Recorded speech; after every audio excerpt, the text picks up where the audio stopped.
জীবনের যে কোনো সমস্যায় সাধারণত আমরা হনুমান চালিসা বা অন্য কোনো মন্ত্র পাঠ করে থাকি। আবার অনেকেই এইসব মন্ত্র অবৈজ্ঞানিক বলে মনে করে থাকে, তাই বিশ্বাসও করে না। কিন্তু আপনি জানেন কি এইসব মন্ত্র একদম বৈজ্ঞানিক উপায়ে কাজ করে? তাহলে বন্ধুরা, আজকে আমরা জেনে নেব কিভাবে হনুমান চালিসা মন্ত্র বৈজ্ঞানিকভাবে কাজ করে থাকে। নমস্কার বন্ধুরা, জিয়া সিংহ ব্লগে আপনাদের সবাইকে স্বাগত জানাই। আশা করি হনুমানজির কৃপায় আপনারা সবাই ভালো আছেন, আমিও ভালো আছি। তো ভিডিওটির মূল পর্বে যাওয়ার আগে একটাই অনুরোধ, আপনারা পুরো ভিডিওটি দেখবেন, দয়া করে স্কিপ করে দেখবেন না, তাহলে অনেক তথ্যই আপনারা জানতে পারবেন না। এবং যদি ভিডিওটি ভালো লাগে একটি লাইক করবেন এবং আমার চ্যানেলে নতুন হয়ে থাকলে চ্যানেলটি সাবস্ক্রাইব করার অনুরোধ জানাচ্ছি। তো বন্ধুরা, বৈজ্ঞানিকভাবে যে কোনো মন্ত্র কারো মানসিক শক্তি ও শক্তি বিকাশ বা মানসিক চাপ কমিয়ে আনা এবং একজনকে উচ্চতর স্তরের চেতনায় নিয়ে যেতে সাহায্য করে।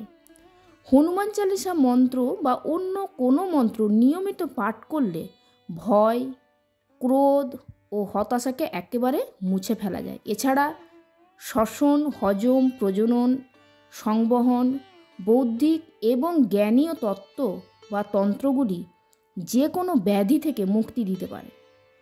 বৈদিক মন্ত্র বা হনুমান চালিসা পাঠ করতে বলা হয় কারণ কারো মানসিক শক্তি বিকাশ ঘটিয়ে মানসিক চাপ কমিয়ে আনে এবং একজনকে উচ্চতর স্তরের চেতনায় নিয়ে যেতে সাহায্য করে। জপ ছাড়াও কারো স্মৃতিশক্তির বিকাশ ঘটায়।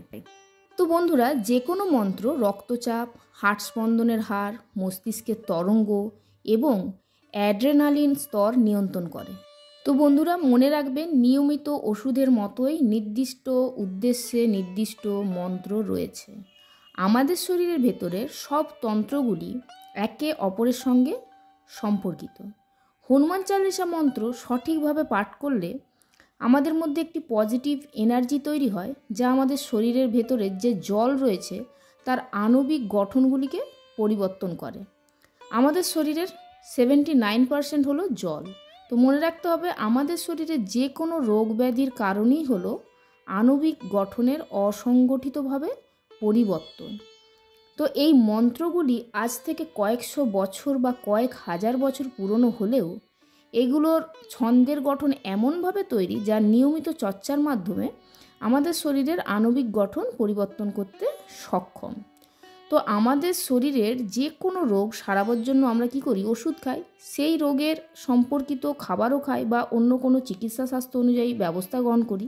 কিন্তু আপনি হয়তো জানেন যে আমাদের শরীরের ভেতরের পরিবেশ, অর্থাৎ সেই ঔষধ বা পথ্য গ্রহণের মানসিক ক্ষমতা না থাকলে সেই সব ঔষধ কাজ করে না। আর আমাদের মানসিক বল প্রদান করে সেই ঔষধ বা পথ্যর কার্যকারিতা বৃদ্ধি করে এই মন্ত্রগুলো। তাহলে বন্ধুরা, এইবার আসি যে আমাদের শরীরের মস্তিষ্কের কথায়।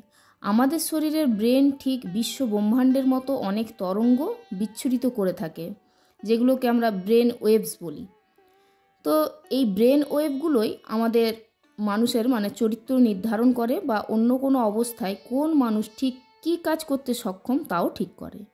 এবার বলবো, আমাদের ব্রেন মোট 5 প্রকারের তরঙ্গ সৃষ্টি করতে পারে। সেগুলো হলো বিটা, আলফা, থিটা, ডেল্টা আর গামা।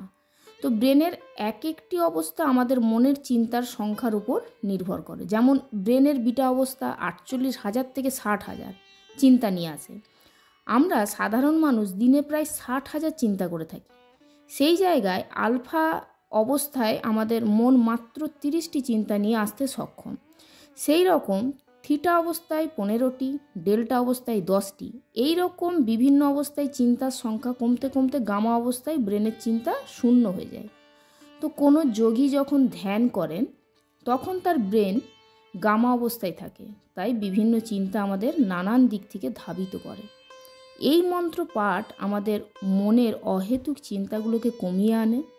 তো বন্ধুরা, এবার ভাবুন, আমরা কোনোভাবে মনকে যদি একটি স্তরে ওঠাতে পারি, অর্থাৎ বিটা স্তর থেকে আলফা স্তরে, তাহলে মনের চিন্তা কতটা কমাতে সক্ষম হবে।